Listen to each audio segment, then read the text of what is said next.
Hello, my friends, and once again, welcome to Spiritism, a closer look. It's Wednesday, 7 p.m. here in the U.S. Eastern Coast, Standard Time.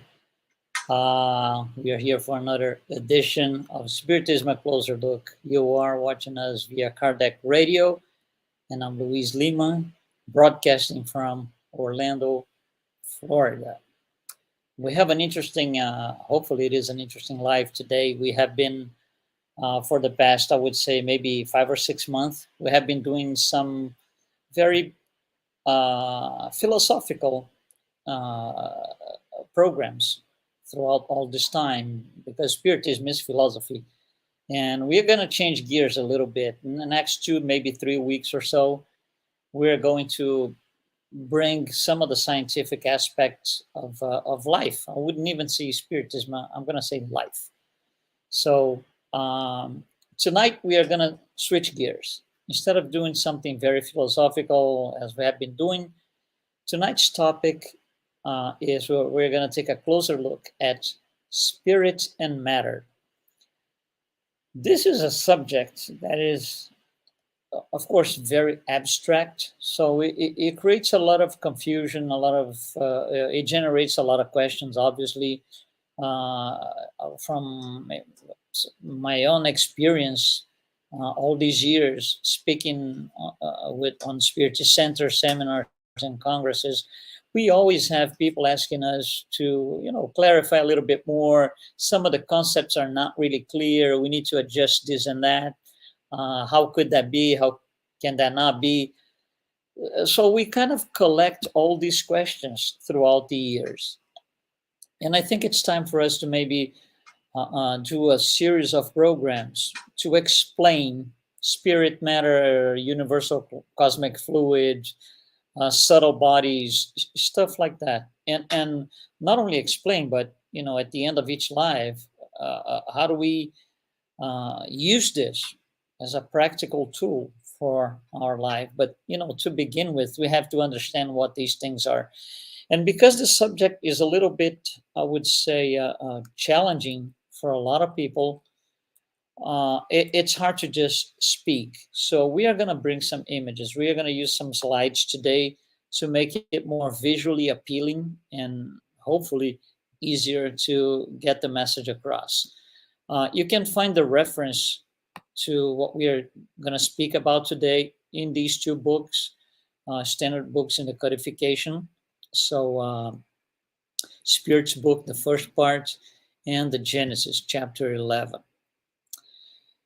So, in order to understand spirit and matter, and if they have something in common, if they're not, we have to start from the very beginning. We can, of course, there's a question on the Spirit's book that where Allan Kardec is going to ask the spirits, are there only two elements in the universe, spirit and matter?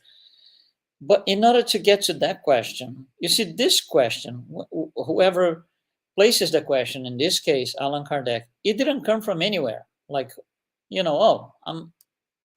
no.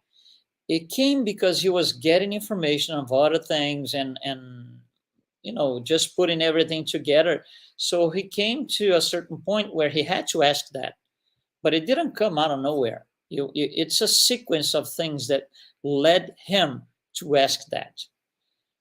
And I think it's the same thing here. We need to kind of do the same thing.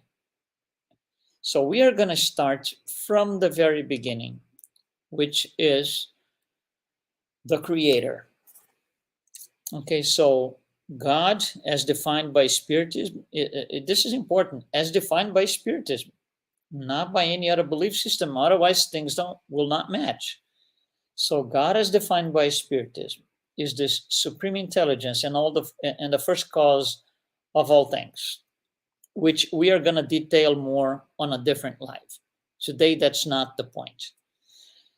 From God, two things emanate. Two things emanate, and you see here on your screen. One of them is called spiritual principle. The word principle means something that is about to be ready, or It's potentially available. Something along those lines. For example, a seed to the tree is a principle. The tree is not in there all formed and big and nothing, but potentially it is in there. That's what the word principle entails here. So spiritual principle. So from here, with some sort of development, spirits are going to come out from this seed. Okay, we're going by analogy. So from God, two things emanate. This is one of them, spiritual principle, and the other is what we call the universal cosmic fluid, which it's going to be a separate life, live altogether to explain this. But for now, it's one of the God's emanations. This universal cosmic fluid, we also call it material principle because it contains all the seeds, let's use the word seeds, of anything that one day can potentially be matter. It's not matter as we know yet, but it could be. It has to go through some transformations. But that's why we call material principle. So in short, so far, we have seen that from God, there are two things that emanate: spiritual principle, material principle. Everything in creation, everything, 100% of the creation exists because the spiritual principle interacts with the material principle. And you can see here, looking at the visual, at the graphic, they are completely independent. There is no common point, common traces. There's no intersection between the two squares or rectangles because they are completely 100% independent. Now, the spiritual principle is going to act upon the material principle to form things. That's how creation, everything in creation comes about. How is that done? In simple words, because we just want to get to spirit and matter. The spiritual principle has to learn how to manipulate, operate, and use the most basic elements of the material principle. So for a very long time, we thought that the minimum piece, the minimum element of the material principle was the atom. Turns out the atom today is this gigantic thing because we know that the atom is formed of, by electrons, protons, neutrons, which have subparticles, and it goes on and on and on and on. So the spiritual principle to interact with the material principle has to learn how to do that at its very basic level. It cannot start from the atom because the atom now, we know it's not the minimum basic element. So you will have to learn how to interact with the basic elements of the material principle. To our knowledge, scientific knowledge today that we know of, they are quarks, leptons, bosons, hadrons. There's a bunch of them. I'm sure in the future we're going to find out that these guys are also gigantic. There's subparticles to these ones. So for now, based on scientific knowledge, these are supposed to be the minimum, the basic, very basic particles of the material principle. So the spiritual principle has to develop this, just like if you give a set of Lego toys to a child, on the first day, they're not going to be able to do anything. They're going to get the pieces put on their mouth. They're going to throw away because they don't know what to do with them. With time, they're going to figure out that, one little piece can join another little piece, and it goes from there. It's a little bit of trial and error. Same thing here. So when the spiritual principle is good enough in handling the basic particles, it goes to the next level. So now you can manipulate quarks and leptons and bosons and hadrons and all of those things to form electrons, protons, and neutrons. When it learns how to do that, now we can go to the next level, which is use those three particles to form atoms. And then learning atoms, it can combine atoms to form molecules. And then it can combine molecules to form minerals. That's how the entire mineral kingdom is born. So you see, so far, and this is a long process, but so far we have not spoken anything about life.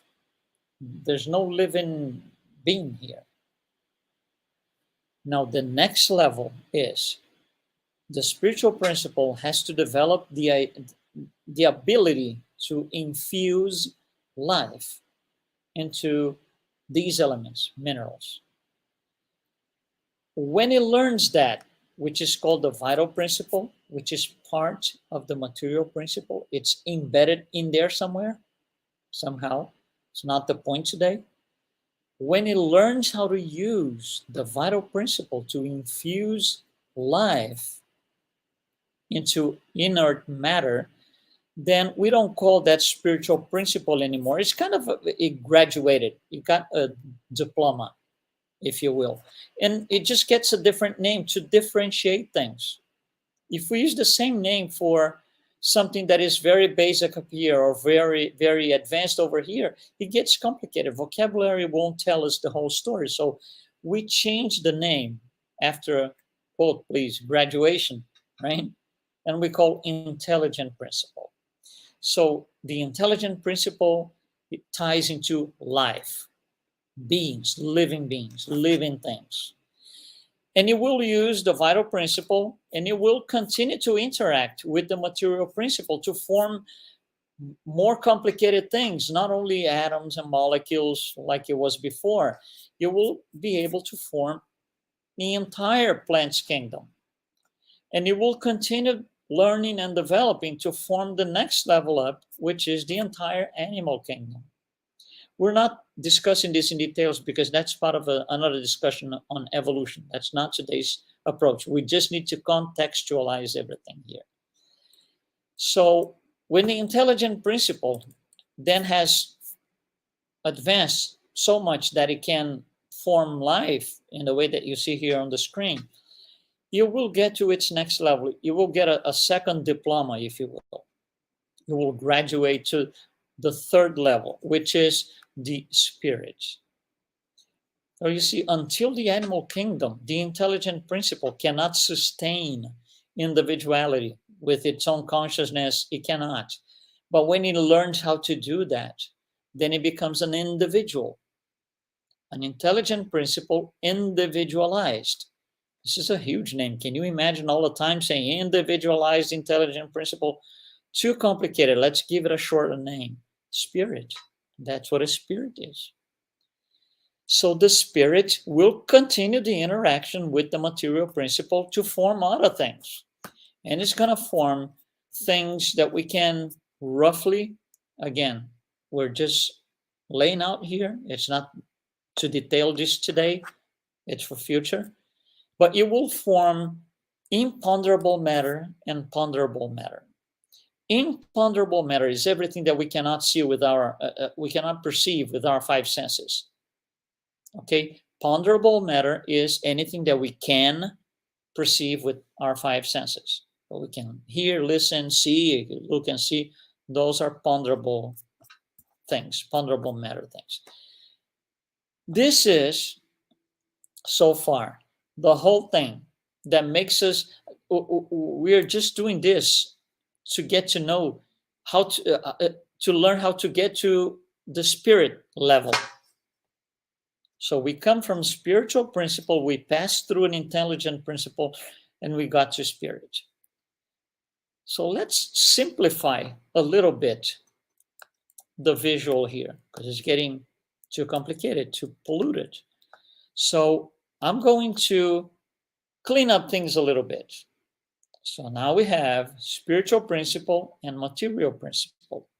And we know that the spirit can form ponderable matter and imponderable matter. So we are just going to call that matter. Let's make things simple.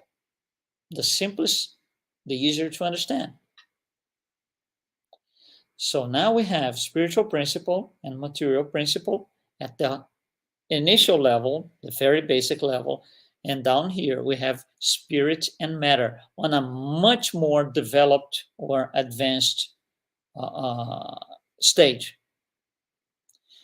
Let's clean up the picture again. So here we go. On the top, God's still in control. It always will be, of course. So if we look at the first layer, which are the boxes on the top, spiritual principle and material principle, they have a connection because both of them, they come from God. So the three things, right, the three boxes, okay, they are together all the time. They're bonded together because spiritual principle and material principle are emanations from God, creations from God. Now, if you want to look at the most advanced level, so instead of reporting back to the spiritual principle, which is the very basic level, if you want to go to a more advanced level, which is the level of the spirit, then we're going to have this.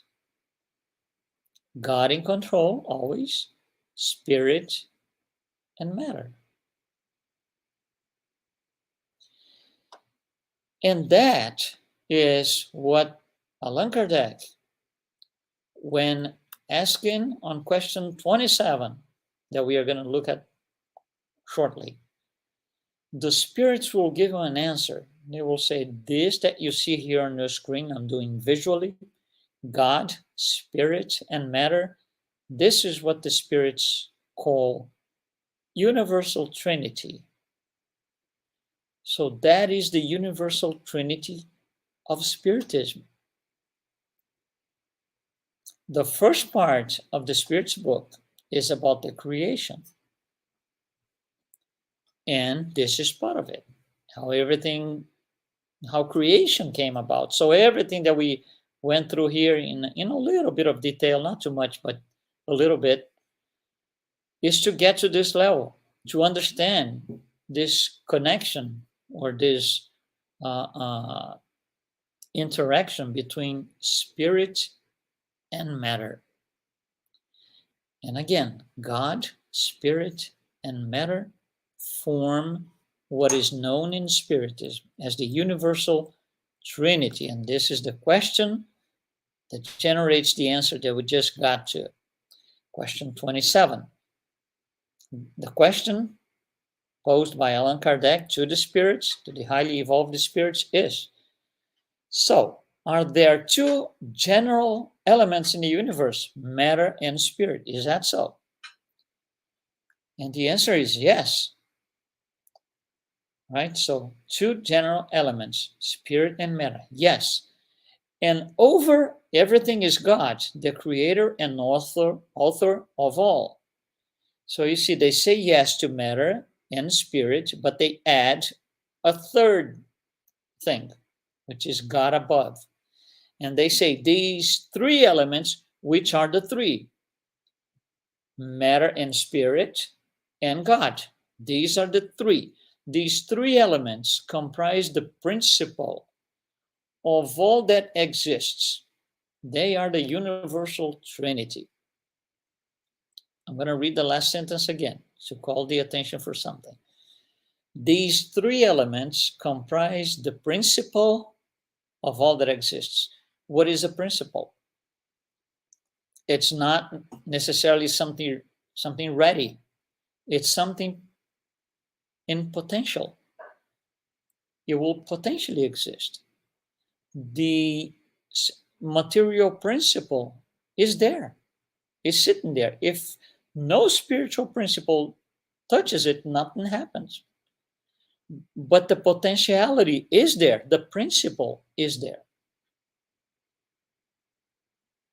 So that is question 27, which is the question that led to the title of our talk today, Spirit and Matter. Again, coming back to from the beginning, it generates a lot of confusion, a lot of questions. We're not going too deep into that slide that you saw, because most of what's in that slide has to do with evolution. We just wanted to use the same references that Allan Kardec used to get to ask this. Ask question 27. And there are more questions around 27 when he's gonna ask, he's asking about the creation to understand the whole thing about spiritual principle, matter, spirit. So there are more interesting questions here. I'm gonna show you another one. Then he's gonna say, okay, so what is exactly the spirit? We touched on that.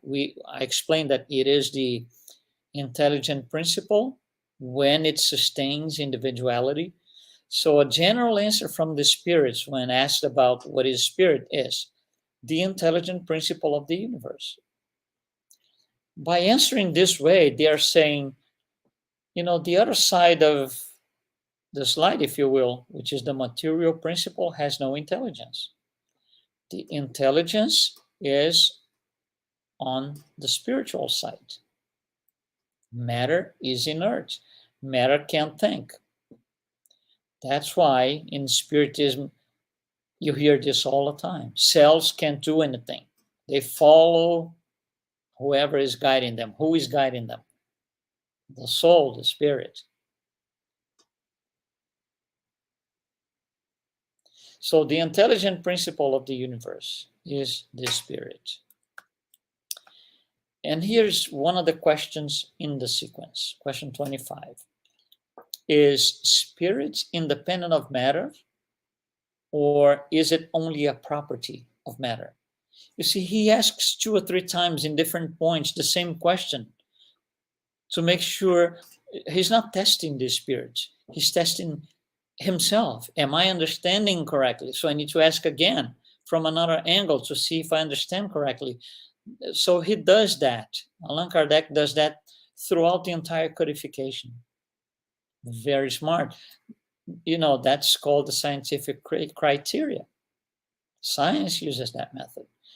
Got to cross-check. I got this answer. Well, what if I try another approach? Am I getting the same answer, yes or no? So he's asking, is spirit independent of matter, or is it only a property of matter? Okay. If spirit were a property of matter, it would be under matter. So matter would be like a master, and the spirit is below, is under it. If the answer was yes, look at the answer. They are distinct from each other. A very straightforward answer. Distinct means there's nothing common.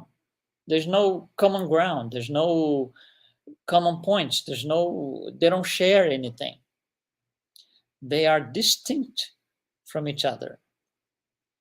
But the union of spirit and matter, the interaction between them, is necessary to give intelligent activity to matter.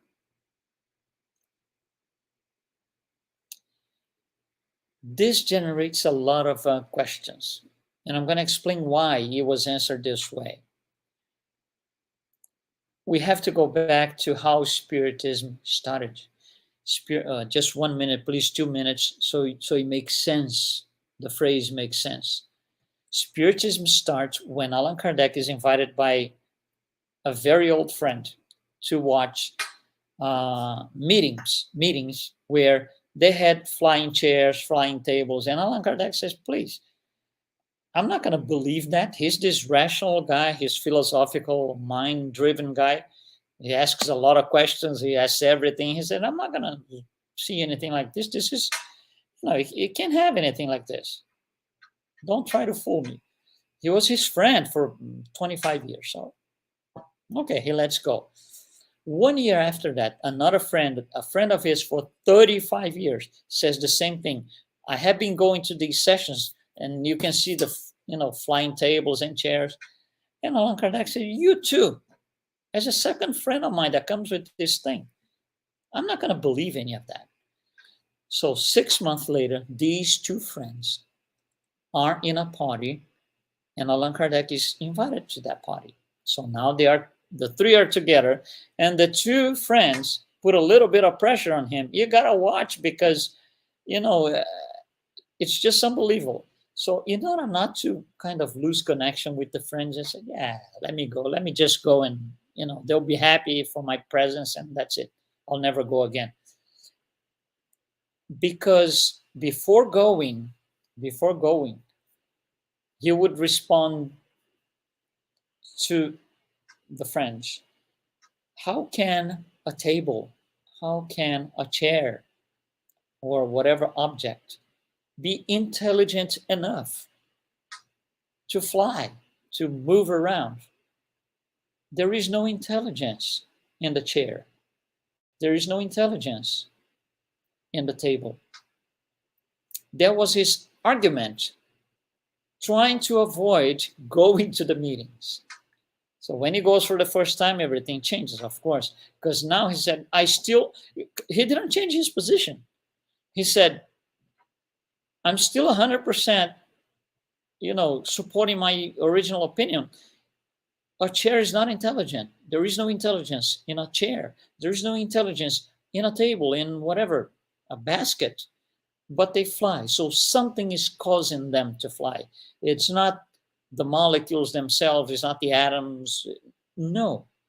That's why, and all of this that I've been saying, it has been communicated between Allan Kardec and the spirits as he goes along studying and asking and getting answers. That's why the spirits respond almost using his own words, Allan Kardec's words. So in that response, for him, Allan Kardec, it is very satisfying because it goes straight to the point. And it's very satisfying for all of us. So here's the answer. Again, right? They are distinct from each other, matter and spirit. However, the union of spirit and matter is necessary to give intelligent activity to matter. So intelligent activity is not in the matter itself. It's given by the spirit. So it is a complex subject. This is actually a part of a long seminars that we have on the subject. We have 6-hour seminars, 8-hour seminars, explaining all of this, detailing that image that you saw. We go very deep on that because we know it's hard to understand. It's a complex subject. It's abstract. So, we read several times. We have to reread, cross-check, just like Kardec did at his time. And not only that, after Allan Kardec, after the codification, we have many, many, many more books and pieces of information that came also through mediumistic channels, especially Spirit André Luiz. He explains a lot in details on all of these things. So we have a lot more information now than Allan Kardec had himself at his time. He was in the very beginning, of course, he started everything. So spirit and matter, they are independent, but the whole creation is created, right? Yeah, the whole creation is created because of the interaction between spirit and matter. Thank you very much for being with us tonight. Hopefully this was clarified a little bit.